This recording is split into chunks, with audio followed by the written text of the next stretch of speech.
Hey guys, how's it going? Happy Saturday! Tuning in with Sam. How's your weekend coming along? Mohe? Oh, I should say mohaseo, because I want to be polite.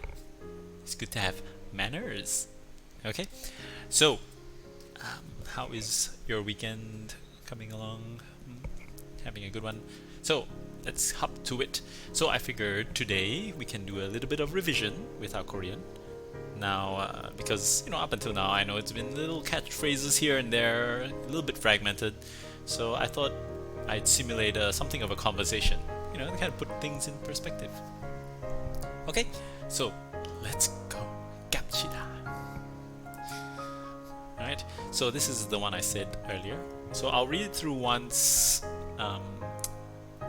explaining the phrases, and then I'll go back and do it all again. Okay. And then afterwards, we'll have a little chat about more about food and our human biology. Yeah. Okay. All right. So I'm just gonna whiz through these because you know how to read, right? No, not write. Like read. You don't have to write. I'll do the writing. Get it? Okay.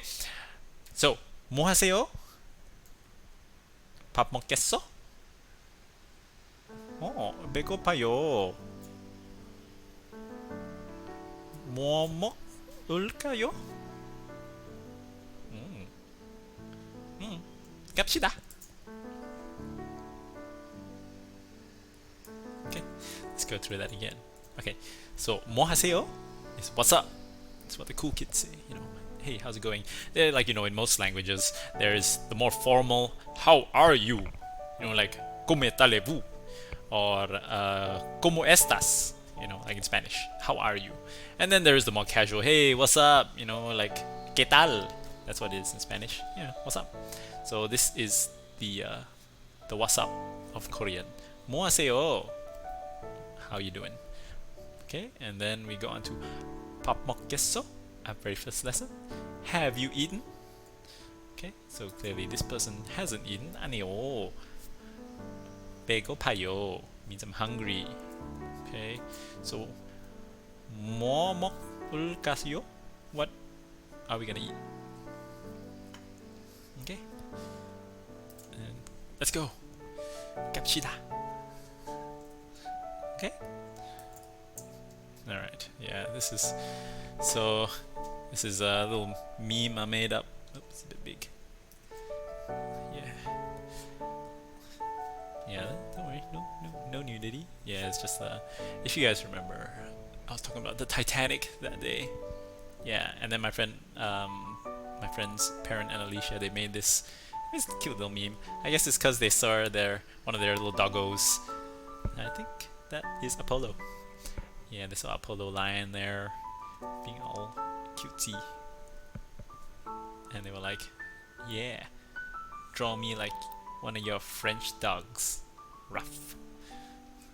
Yeah, it's a little meme I hijacked. I memeified it, but yes, I know. My art is mostly cutesy animal stick figures. Like Exhibit A. Hey, I can draw Shiba Inus, okay? Shiba Inu. Yeah, and all sorts of rabbits. Silly rabbits.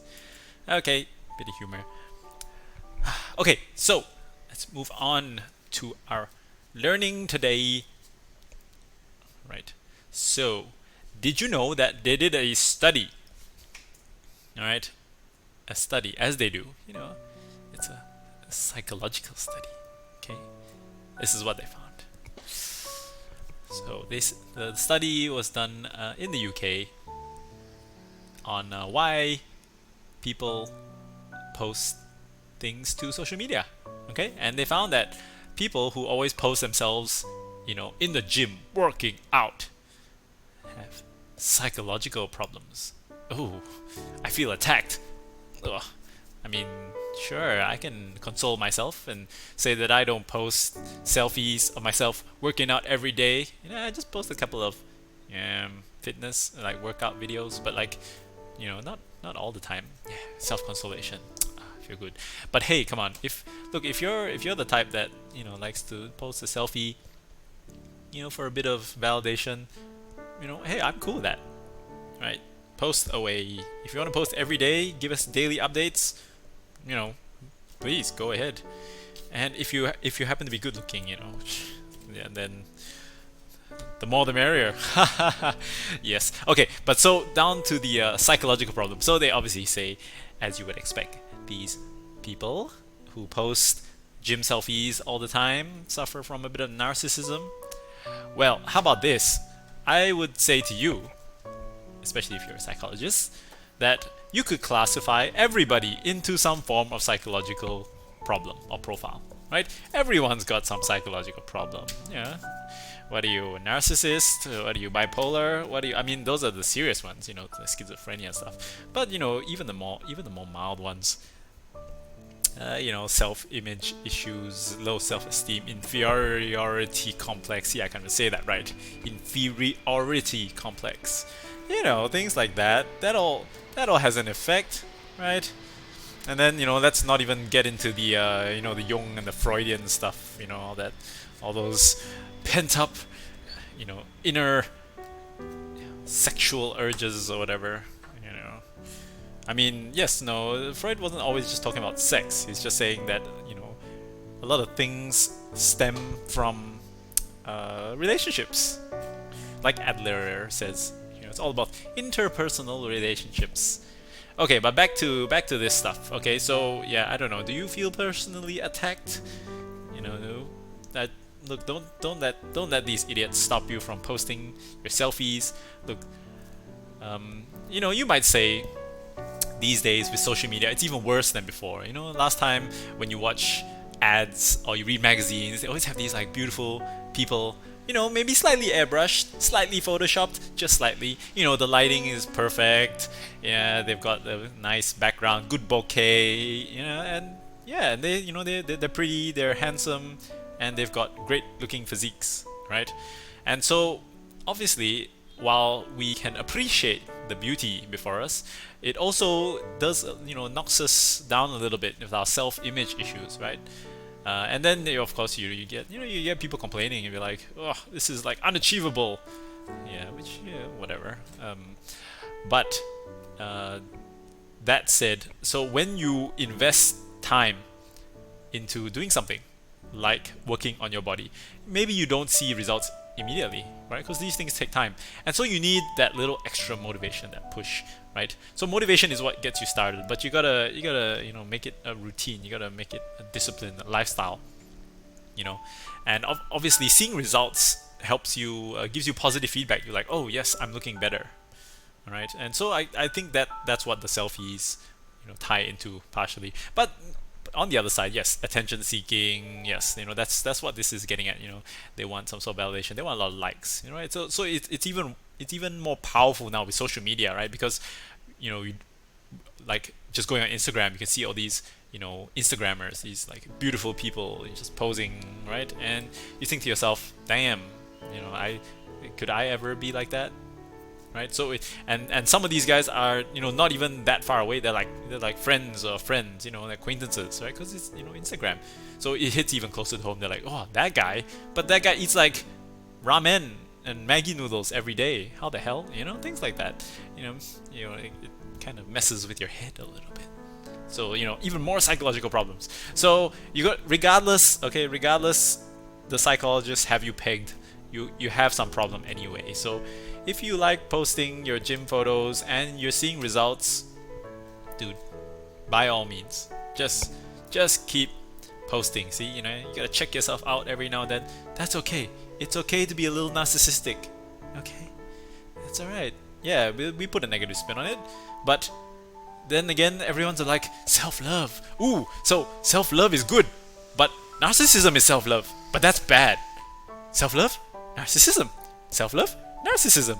You know, vanity, what? Yeah, you know, yeah, okay. Yes, there's a line. I understand. Moderation in all things. So yeah, don't love yourself too much. You know, no, not too much. You exhaust yourself. Okay? Okay? Yeah. So you know, hey, it's fine. Post away. Post away. I say. Yes. Okay, so while we're talking about body image issues, what is your percentage body fat? Ooh, sensitive question. It's hard to gauge, okay, but let's hop to other forms of biology now. Let's talk about the animals. So, if you had to guess, which would you think is the fattest animal? I'll tell you, it's Jabba the Hutt. Yeah, clearly he's fat. It's fat like crap. Okay, so if you had to guess, yeah, real world animal, real world, which would you say is the fattest? You might guess this dude, right? A walrus, because they look like Jabba the Hutt, except worse, because they got freaking fangs. They could impale you if they, you know, could chomp down fast enough, or maybe they just use it to hit you. That's probably more likely. I mean, look, if I were fighting a walrus, like, how the hell are they gonna impale me? Look, they'll probably beat me by landing on me, right? Like, these tusks are just for fighting each other. You know.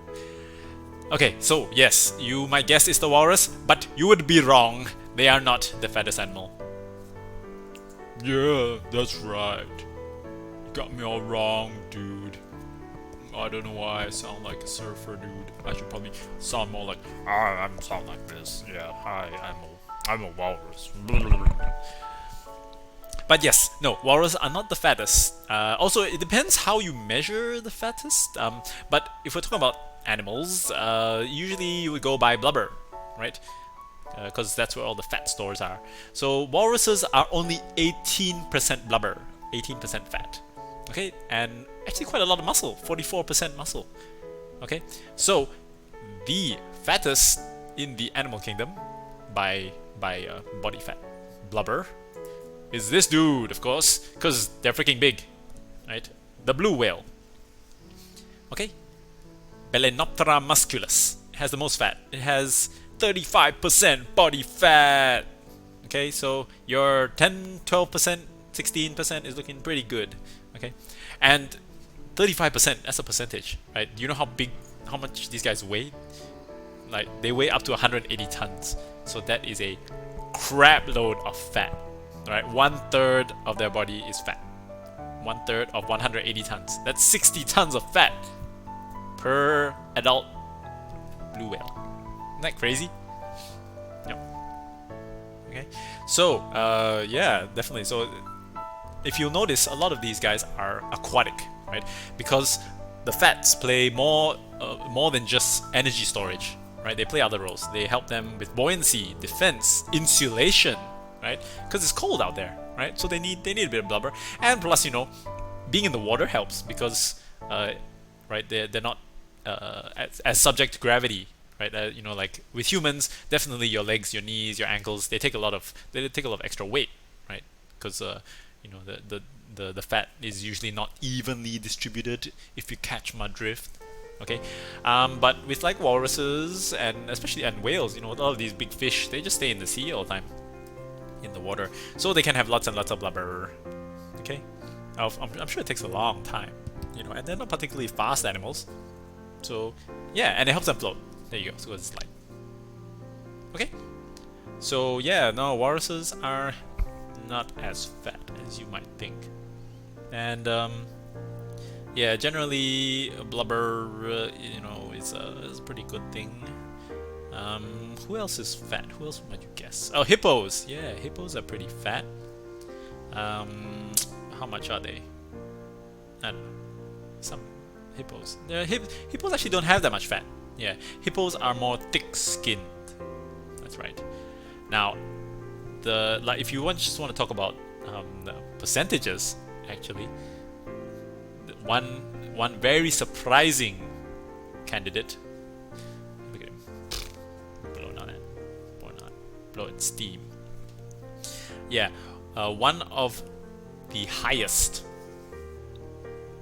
in terms of proportion is far smaller than this big dude. You wanna take a stab? You take a guess? Maybe you know it? No. I'll tell you. It's this guy. Whoa. It's a moth. Not just any moth. The bogong moth. In Australia. Yeah. So, bugs. Bugs are very fat rich. You know how you eat grubs? Yeah, they're mostly fat. Because think of it like this. They're like seeds. Have you ever cracked a seed open? What's inside? Especially, you know, like those, the pits. Right? They've got a lot of nutrients so that they can grow. Same with these guys. Okay, so these moths and their larvae have long been eaten by Aboriginal Australians. Fat, rich snacks. Yeah. So, how many percent is this guy? 72% fat. 72. That's crazy, right? Yeah. So obviously this is just before they go into hibernation, so they fatten up during the summer. But normally I think they're about 39%, 20. So